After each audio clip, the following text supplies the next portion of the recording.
আসসালামু আলাইকুম প্রিয় দর্শক, স্বাগত জানাচ্ছি পদ্মা টিভির আজকের আয়োজনে। শুরুতেই থাকছে সংবাদ শিরোনাম। এদিকে ২১শে ফেব্রুয়ারিতে ইতিহাস ঘটাল নিষিদ্ধ ছাত্রলীগ। ধীরে ধীরে সফল হচ্ছে শেখ হাসিনার মাস্টার প্ল্যান। আওয়ামী লীগের সাথে বিএনপির ডিল ফাইনাল। জানিয়ে দিব, লীগের অফিস খুলে দিলেন ইউপি চেয়ারম্যান, দখলে নিল বিএনপি ছাত্রদল। এতক্ষণ শুনছিলেন সংবাদ শিরোনাম, এখন থাকছে বিস্তারিত। তার আগে ভিডিওটিতে একটি লাইক দিয়ে কমেন্ট করে জানিয়ে দিন আপনি আমাদের ভিডিওটি কোন জেলা থেকে দেখছেন বা শুনছেন। ২১শে ফেব্রুয়ারি বাংলাদেশের রাজনৈতিক ইতিহাসে বরাবরের মতোই আবেগঘন ও তাৎপর্যপূর্ণ একটি দিন। মহান শহীদ দিবস ও আন্তর্জাতিক মাতৃভাষা দিবস কেবল ভাষা আন্দোলনের স্মৃতিচারণের দিন নয়, এটি রাজনৈতিক বার্তা ও অবস্থান জানানোর ক্ষেত্র হিসেবেও ব্যবহৃত হয়ে থাকে। এমন একটি দিনে নিষিদ্ধ ঘোষিত ছাত্রলীগের উপস্থিতি ও কর্মকাণ্ড নতুন করে রাজনৈতিক বিতর্ক ও আলোচনা উস্কে দিয়েছে। নিষিদ্ধ অবস্থায় থেকেও ছাত্রলীগ যেভাবে শহীদ মিনার কেন্দ্রিক কর্মসূচিতে অংশ নিয়েছে, সেটিকে অনেকেই রাজনৈতিক সাহসিকতার প্রকাশ হিসেবে দেখছেন। এই ঘটনাকে আলাদা করে দেখার সুযোগ নেই, বরং চলমান রাজনৈতিক বাস্তবতার ভেতরেই বিষয়টি ব্যাখ্যা করা প্রয়োজন।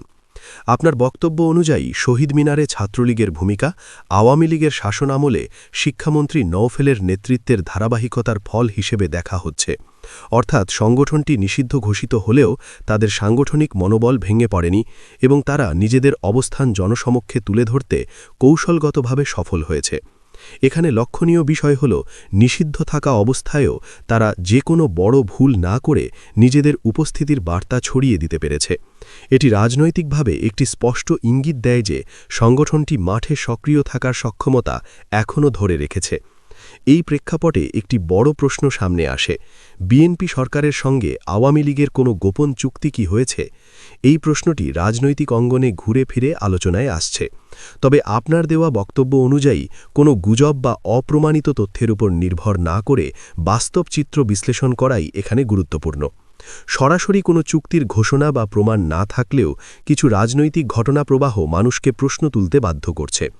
এর মধ্যে অন্যতম হল বিএনপি ক্ষমতায় আসার পরপরই দেশের বিভিন্ন স্থানে আওয়ামী লীগের দলীয় কার্যালয় খুলে যাওয়ার ঘটনা। সাধারণত কোনো রাজনৈতিক দল নিষিদ্ধ বা প্রশাসনিক নিষেধাজ্ঞার মধ্যে থাকলে তাদের সাংগঠনিক কার্যক্রম সীমিত থাকে, কিন্তু বাস্তবে দেখা যাচ্ছে বিএনপি সরকার ক্ষমতায় আসার পর দেশের বিভিন্ন অঞ্চলে আওয়ামী লীগের কার্যালয়গুলো দ্রুত খুলে যাচ্ছে। এটি একটি প্রশাসনিক বাস্তবতার পরিবর্তনের দিকেই ইঙ্গিত করে। আপনার বক্তব্য অনুযায়ী আওয়ামী লীগের ওপর দেওয়া নির্বাহী আদেশ উত্তোলনের প্রক্রিয়া শুরু হয়েছে বা বাতিলের পথে রয়েছে। এই আদেশ বাতিল হলে আওয়ামী লীগ রাজনৈতিকভাবে পূর্ণাঙ্গভাবে প্রতিষ্ঠিত হওয়ার সুযোগ পাবে। এটি একটি কাঠামোগত পরিবর্তন যা রাজনীতির মাঠে বড় প্রভাব ফেলতে পারে। এই পরিস্থিতিতে ডিল বা গোপন সমঝোতার প্রশ্নটি রাজনৈতিক আলোচনায় এলেও এখানে নিশ্চিতভাবে বলা যায় যে প্রশাসনিক নিষেধাজ্ঞা তুলে নেওয়া মানেই দুই দলের মধ্যে চুক্তি হয়েছে এমন সিদ্ধান্তে পৌঁছানো বাস্তবসম্মত নয়, বরং এটিকে রাষ্ট্রীয় শাসন ব্যবস্থার একটি নীতি পরিবর্তন হিসেবেও দেখা যেতে পারে।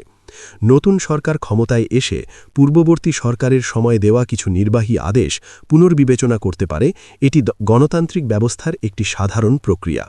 ফলে আওয়ামী লীগের ওপর থাকা নিষেধাজ্ঞা তুলে নেওয়া মানেই যে বিএনপি এবং আওয়ামী লীগের মধ্যে গোপন সমঝোতা হয়েছে তা সরাসরি প্রমাণ করে না। তবে রাজনীতির বাস্তবতা হল প্রতিটি সিদ্ধান্তেরই রাজনৈতিক প্রভাব থাকে। বিএনপি সরকার ক্ষমতায় আসার পর যদি আওয়ামী লীগের রাজনৈতিক কর্মকাণ্ডের উপর আরোপিত নিষেধাজ্ঞা তুলে নেওয়া হয়, তাহলে সেটি আওয়ামী লীগের জন্য রাজনৈতিকভাবে একটি বড় সুযোগ তৈরি করবে। আপনার বক্তব্য অনুযায়ী এর মধ্য দিয়ে Awami League as it is আবার রাজনীতিতে ফিরে আসতে পারবে, অর্থাৎ দলটি আর সীমাবদ্ধ বা প্রান্তিক অবস্থানে থাকবে না, বরং প্রকাশ্য রাজনৈতিক পরিসরে সক্রিয় ভূমিকা নিতে পারবে। ২১শে ফেব্রুয়ারিতে শহীদ মিনারে ছাত্রলীগের উপস্থিতি এই বৃহত্তর রাজনৈতিক প্রেক্ষাপটের সঙ্গেই যুক্ত। এটি কেবল একটি দিনের ঘটনা নয়, বরং এটি ভবিষ্যৎ রাজনৈতিক অবস্থানের ইঙ্গিত। নিষিদ্ধ থাকা অবস্থায়ও সংগঠনটি যে নিজেদের বার্তা ছড়িয়ে দিতে সক্ষম হয়েছে তা প্রমাণ করে যে আওয়ামী লীগের সাংগঠনিক শক্তি পুরোপুরি ভেঙে পড়েনি, বরং প্রশাসনিক ও রাজনৈতিক সুযোগ তৈরি হলে দলটি দ্রুত পুনরায় সক্রিয় হয়ে উঠতে পারে। এখানে আরেকটি গুরুত্বপূর্ণ দিক হল রাজনৈতিক দলগুলোর পারস্পরিক সহাবস্থান।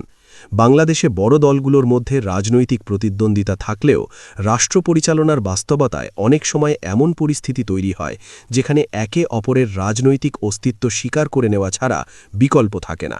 বিএনপি সরকার ক্ষমতায় আসার পর আওয়ামী লীগের কার্যালয় খোলা ও নিষেধাজ্ঞা শিথিল হওয়ার প্রক্রিয়া সেই বাস্তবতারই প্রতিফলন হতে পারে। এটি সরাসরি কোনো গোপন চুক্তির প্রমাণ নয়, বরং রাজনৈতিক বাস্তবতার সঙ্গে মানিয়ে নেওয়ার একটি দৃষ্টান্ত।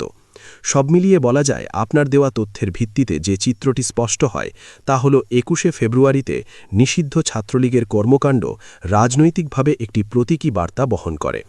একই সঙ্গে বিএনপি সরকার ক্ষমতায় আসার পর আওয়ামী লীগের সাংগঠনিক পরিসর পুনরায় খুলে যাওয়ার প্রক্রিয়া চলমান। এই দুটি ঘটনা একসঙ্গে মিলিয়ে অনেকের মনে প্রশ্ন জাগছে, দুই দলের মধ্যে কোনো সমঝোতা হয়েছে কিনা। কিন্তু প্রদত্ত তথ্যের আলোকে এটিকে নিশ্চিতভাবে ডিল বলা যায় না, বরং এটি একটি পরিবর্তিত রাজনৈতিক বাস্তবতা, যেখানে প্রশাসনিক নিষেধাজ্ঞা তুলে নেওয়ার মাধ্যমে আওয়ামী লীগ আবার পূর্ণাঙ্গ রাজনৈতিক পরিসরে ফিরে আসার সুযোগ পাচ্ছে। এই বাস্তবতায় ভবিষ্যৎ রাজনীতিতে আওয়ামী লীগ এবং বিএনপি উভয়েরই ভূমিকায় নতুনভাবে সংজ্ঞায়িত হতে পারে।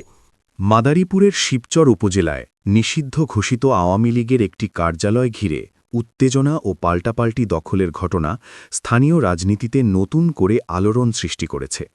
গত শনিবার ২১শে ফেব্রুয়ারি দুপুরে উপজেলার কুতুবপুর ইউনিয়নে এই ঘটনা ঘটে।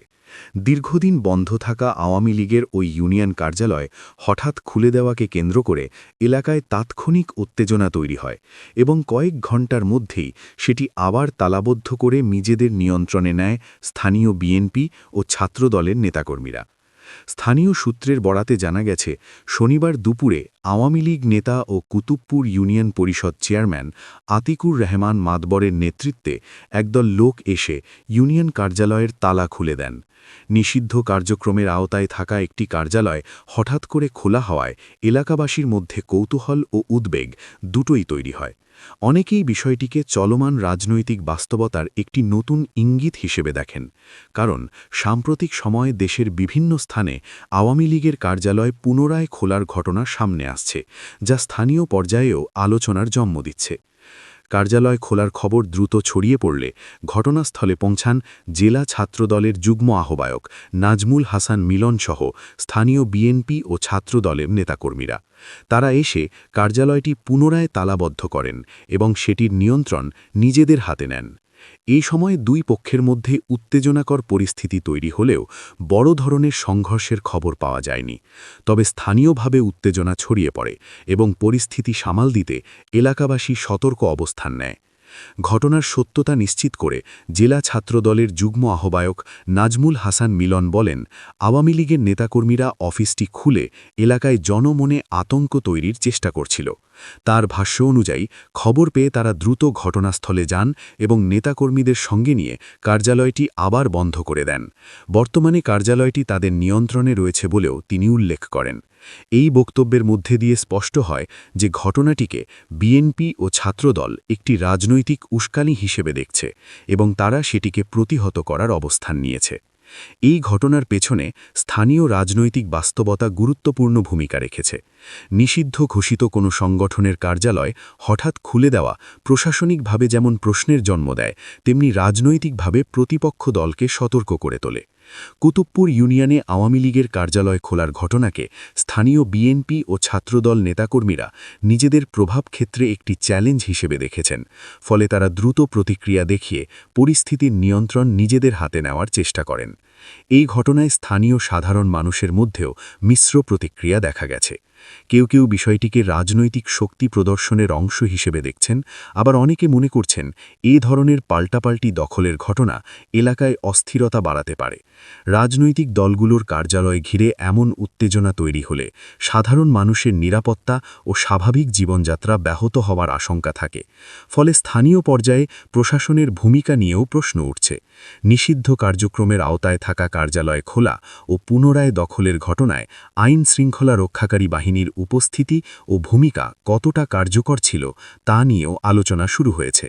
সব মিলিয়ে শিবচরের কুতুবপুর ইউনিয়নে আওয়ামী লীগের কার্যালয় ঘিরে এই পাল্টাপাল্টি দখলের ঘটনা শুধু একটি স্থানীয় উত্তেজনার খবর নয়, এটি দেশের চলমান রাজনৈতিক পরিস্থিতির একটি প্রতিফলন।